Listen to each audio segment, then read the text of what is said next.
Welcome to another episode of my podcast, That's Fine With Me. Today we're going to be talking about misandry, and I wanted to divide today's podcast into misandry and misogyny. I think these two words, or it's better to say two communities or probably even movements in some ways, they're super tight, and you can't talk about one movement and not talk about the other one. That's why we're going to talk and break down the misandry in the first part of the series. And then the second one, it's going to be about misogyny. But they're going to intertwine in today's podcast, so let's talk about that. And before I dive in my podcast, I want to specify that everything I say is my opinion. I'm not saying this is the only way around. And if you want to open a discussion in my comment section, I'm pretty much happy to do that, because when I was filming about my black pill video and my podcast, I heard a lot of different opinion, and I assume that all of these comments were coming from black pill community representatives. That's why it was interesting to listen to their side of story, not only knowing this from different other sources, but to know what they think and what they share from their perspective. So I'm really, really grateful, guys. That's why we're going to talk about misandry. Basically, it is a Greek word, or it's originated from a Greek word, mesos, and it's called hatred. And of course, andros, men. It's hatred toward men. For quite a long period of time, no one actually cared about this word, and it was originated in Greece, but it wasn't that popular. And I would say that to pursue the future questions, I do think Me Too movement and feminism played a huge role and a huge part in this movement, misandry. Okay, we're going to talk specifically right now about the 19th century, late 19th century, when feminist movement started. And if you watched one of my previous podcasts where I talked about feminism, I'm going to leave the link down in the description box. You might know that late 19th century, women were done with unequal rights, and that's why they were looking for justice. And it was all over the world. It was not only in the United States, but in Europe, in Russian Empire. That's why I was breaking this down, and there's no, I would say, wonder that misandry came up as a defense mechanism toward feminism, because a lot of men, they were threatened. They were threatened that women are going to take over, that women are asking for too much, for some rights, for voting, for taking equal salaries, just taking part in social life, legal, and that's why I guess misandry reappeared in late 90s in some newspapers. Of course, newspapers were ruled by men, and specifically most of the time by white men. That's why feminism, that was a defense mechanism. So there were a few words spread here and there in some newspapers and articles.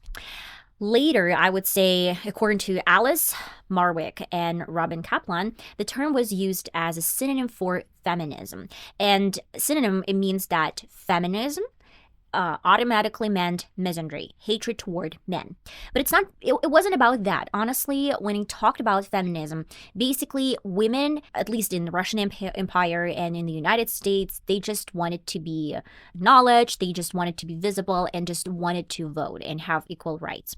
That's why it's not true, and I think misandry was exaggerated back in the day. If we're talking about black pill community or magazine, they would probably bring this topic up as feminism to be part of misandry. Maybe I can partially agree with this, but it's actually giving a little bit of an impression of misogyny. It's just hatred toward women, no matter what women they are.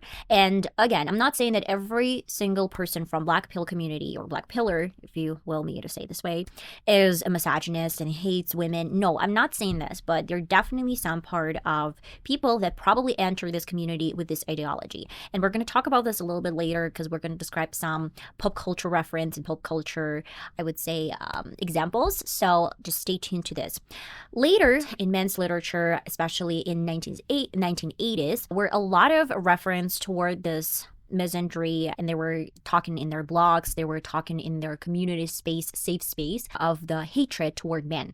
And I would say that most of those vlogs, they were describing, I guess, some suppressing the rights of white men. Why is it so important that I'm talking about white men right now? Is because it's all going from centuries before and coming down to 2025, when we actually see actual hatreds against white men. Maybe sometimes they don't deserve it. Maybe sometimes it's probably the product of a system that was going from centuries before and then going to this problem that we see right now.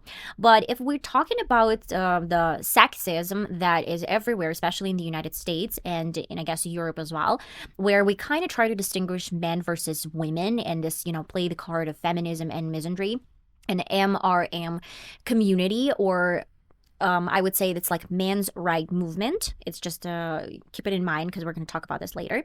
I would say that David D. Gilmour, he found a little bit different approach to find words what misandry is. So he thinks that traditional gender roles were played out awkwardly and weirdly, and women or other people, they don't really hate men. It's not a hatred toward men. It's basically the hatred toward the traditional gender roles that was played out. That men, they had a little bit more power, they had a little bit more money, and the payment was different. That's why it was just a hatred toward the status that men could get. And women were just left alone with their family duties, with cleaning and raising kids, and no having rights for anything to say. And especially middle century in 1950s, I guess, women, they were left with no choice, but they were not able to choose for themselves if they need an abortion. This was a little bit different type of wave. So the feminism, we can divide into three different waves. The first one is like fighting for the rights. Second wave is about abortions, and the third wave happened in 90s, early 2000s, when women of color, they were fighting for their rights, because a lot of white women, they prioritized their rights, but they didn't really care if women of color or immigrants were getting the same treatment as white women. That is the main reason why I would say it's different. But according to David D. Gilmour, he says that actually misogyny is a weirder problem because it does not affect traditional gender roles. Men don't really care if a woman stays at home and raises kids. It's more like real hatred toward women. And I want to specify that sometimes sexism or hatred toward men, it's not always coming from women. Sometimes men can be expressing their misandry as well as women can do this. And vice versa. A lot of women, they can hate other women. The great example that I want to kind of show you guys is probably Ellen DeGeneres. She's a lesbian and she's married to a woman. And you would say how she can be described as a misogynistic person. But a lot of people said that she was pretty rude to women in service industry or even in Hollywood industry, and she treated them badly. So if she has some love interest, it's one thing, but if there's a person who's talking to Ellen DeGeneres, she literally hates women. I don't know if it's true or not, but there were a lot of accusations spreading like rumors around this Hollywood newspapers. That's why I don't really know if it's actually true. But there's definitely a place for women to hate women and for men to hate men in return. So it's not always to be the opposite sex. So when we're talking about men's rights activists, they see the advance of female domination in our modern society. And they think that feminists, they took over the industry and now they're left with no, I guess, opportunities, which I totally get. I mean, if we try to see how media, social media, and maybe not even social media, but a lot of films, they're showing women in feminism side, you would wonder like, how are men not to be threatened by this accusations that you shouldn't be a woman, you have to be a manly woman. By the way, if we're talking about Snow White, that was really, it was a huge bummer for Disney Channel and for Disney and Company. They realized that this feminism was not only too much shown in the film, where she's like, okay, we need to consent to kiss, we need to save ourselves, we don't really need a princess to be saved by a prince. It's just damaging the core value of a movie or a cartoon that was 50 or 60 years ago, which wasn't really bad. I mean, like, I didn't hate Snow White. I guess there's still some gender roles, but if a woman wants to feel feminine, she can feel feminine. It's not always have to be demonized as media portrayed. And of course, I want to talk about you. If you watch the episode, 5 from the 5th season, spoiler alert, guys, Joe, when he was confessing his crime that he actually killed a guy while he was saving Bronte, at first he was demonized, but then he was like, oh, I killed him to save my love, and I'm a romantic person. I love her so much. I really loved how they showed Joe saying these words, and women were technically in love with Joe because he saved a woman. So they still need this saver, like the knight in the shining armor, though they're claiming they all want to be strong women, but they still deep down inside, they still need this saver. And then he said that when he realized a lot of podcasters that believe in misandry, and they were pretty much misogynist podcasters, they started aiming and targeting Bronte, saying that she was the villain of the story. And she actually pitched two guys against each other, and now they were looking for Bronte, and some crazy weirdos, they wanted to teach her a lesson, and one of them kidnapped Bronte and just saved her again. But what I was talking here about is that sometimes misandry, like when men do believe that they're threatened by women, they try to act on misogyny, and they try to teach women how to be humble and how they suffer from this feminism side. And that's why I really loved that you producers and writers, they show this side of the story, that sometimes when you see someone saying that they're a saver, that it can be turned, like, flip the coin and try to demonize the other sex. That's what PR, social media, and everything is doing. They're kind of like making women looking against men and pitting them against each other. That's what I was talking about. Another great example, I would say, is Blake Lively and Ryan Reynolds, as well as, I would say, Justin Baldoni. So she's playing the card of a victim and feminist and Me Too movement, though everyone knows that she's not here to blame, she's here to be blamed. And that's why I would say Me Too movement fueled up the rivalry between feminism side, I would say, and MRM, men's rights movement, when women try to show that, well, they disagree with certain things, and there were women that were SH'd at workplace, and they try to complain, but no one listened to them. And when everything was discovered in 2010, if I'm not mistaken, it wasn't the fourth, I guess, wave of feminism. It was a little bit different. It was like accusations against men.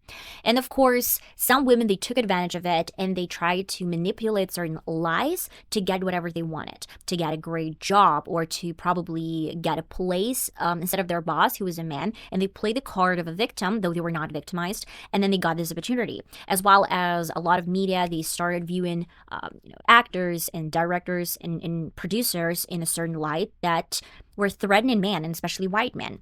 But what is so interesting about this whole situation is that government practically created this side of the story for white men, and not only white men, for men itself, but white men, they're more threatened than ever, because the government in the 20th century consisted out of white men only. And I have another great episode of podcast that was talking about stereotypes, how they form in society. While I was talking about Black community is viewed as an aggressive community. By the way, guys, I'm saying this as a stereotype.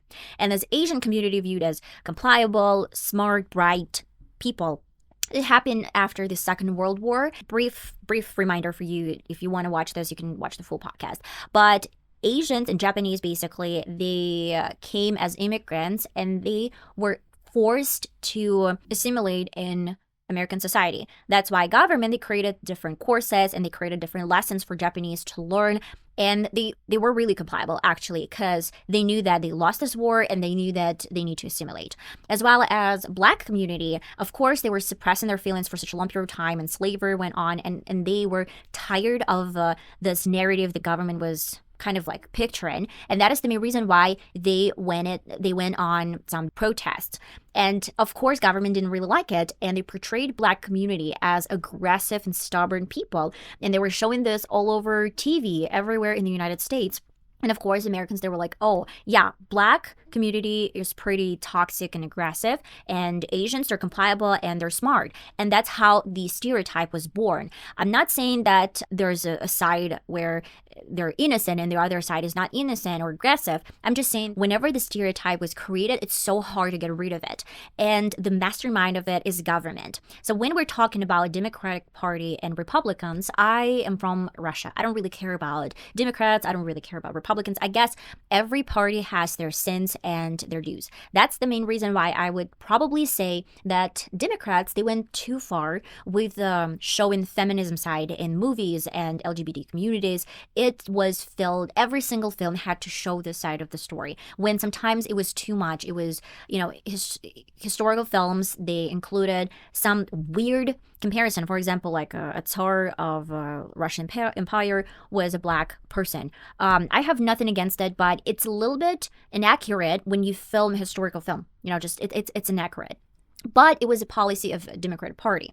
That is the main reason why I would say they fell into their own trap when they were pitching people against each other, and when they were trying to create feminism as this good community and that women have their own right, which is true. They forgot about men, and they tried to say that, okay, now men, you can live your life, but we're gonna shine the light on other people like LGBT community and like women, transgenders, on and on and on. And of course, it piled into a huge problem that white men or just men, they couldn't find a real job, they couldn't get a promotion because it was considered as a sexism, and it was considered like, we need more women here, we need to pay women more. That is the main reason why it started MRM, Men's Right Movement, because they were fed up that, yeah, we had our grandpas in government in different structures, and they were ruling the country, but why do we have to suffer their mistakes and their ruling now? It's probably more or less explainable, and I understand the problem with when men, they try to say that women hate us and feminism is damaging, and it is damaging. I would say that feminism went way far from what a reality is, because I was watching A Middle Ground or some other podcast with feminists, and they were kind of like arguing with each other. They don't really have the same ideology as it used to be in the 19th century. So in the 19th century, they were looking for equal rights, and for now, it's like some women, they're saying, like, what feminism? We don't really have any problems now. And then there is a woman that has certain disabilities, and she's saying, I have disabilities, and as a woman with disabilities, I can't find a job, and that's why I'm in a feminist movement. And there's a transgender woman, she says, like, I don't really have equal treatment. And then there's a woman of color, and she's like, I don't have equal treatment, or my mom didn't get an equal treatment. And when you try to break this down to the core of like feminism, let's talk about, for example, a woman with disabilities. I don't really think it's a problem of a woman with disabilities. I guess a man with disabilities is not going to have the same treatment as women with disabilities. It's a problem that people that have struggles, they're not integrated into society in a right way. And it doesn't really matter if it has to be a woman or a man. So if we try to break down a woman of color that tells that she was mistreated or her mom was mistreated, I think a lot of people of color, they're mistreated, and especially immigrants, they're mistreated. It's not because she's a woman, it's because of the racism. And the racism is still a huge agenda in the United States, and that's a huge problem, I would say, that government tries to neglect sometimes. That is the main reason why I think it's not a problem of feminism that women are not treated equally. Sometimes it's too much for women that they were given, and sometimes men, they do actually get to be mistreated. It's more like, what did you create as a government to make everyone equal? And it doesn't have to be sexism. It's not going to be about genders. It's going to be about equal opportunities. For example, you give 20% of places for individuals with certain disabilities, 20% women, 20% men, and then 20% people of color, but still men and women, and then maybe 20 more percent, I don't know, someone else. I have no idea. But at the same time, I think that even these 20%, they had to be reviewed pretty strictly, and they have to have experience, and they have to know their duties. Because whenever I see a lot of these, firefighters go in there and they're hired just because they're from LGBT communities or they're a transgender person, then, well, I don't understand if they have no experience and they can't just carry a person from a fire and from burning building. That's not acceptable. That is another type of discrimination, that you need to hire someone who can do this job. That's why I guess this is a problem of misandry, that government, movies, society kind of portrayed and kind of gave green light to women and forgetting about men.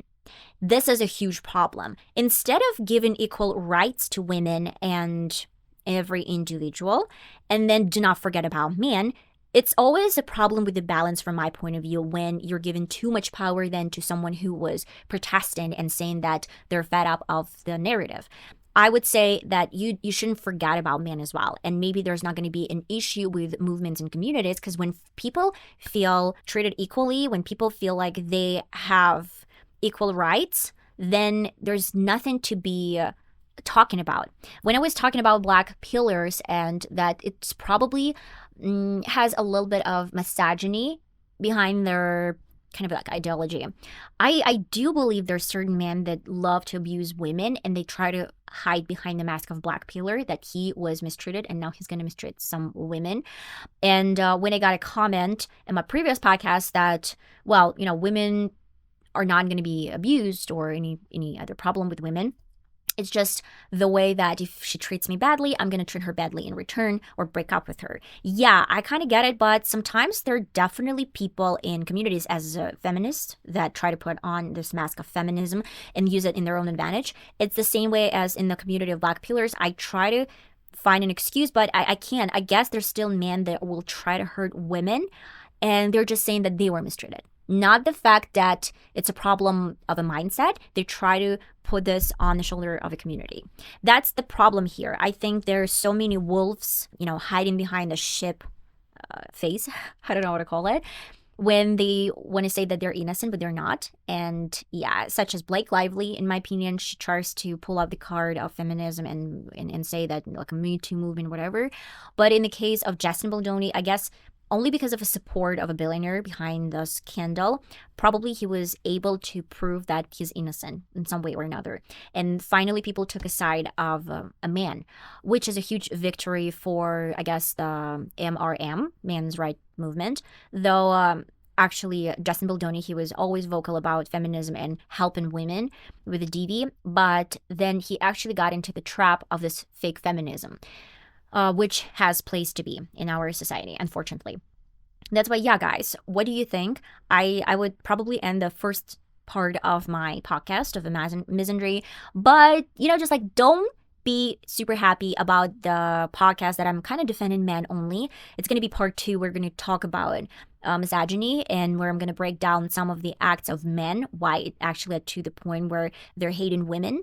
So yeah, it's probably just like, let's try to see world from a perspective of gray colors, not black and white, where it's just like, it's my opinion, it's my version only, and I don't care about others. That's just the only truth. No, I guess we just have to find middle ground and we have to see that there are busters in one community than busters in other community. And we'll probably have to get rid of any communities and just fight for equal rights for everyone. It doesn't really matter what color, what gender, what abilities or disabilities people have. It's just has to be equal for everyone. Love you all guys so much. I'm going to see my next podcast. That's fine with me. And we're going to talk about second part of this podcast. And I'm waiting for your comments. I'm waiting for your opinion. And I'm pretty happy that I started the pod in the previous podcast and people were able to share their thoughts and their opinion. I love you all so much. And until next time, bye-bye.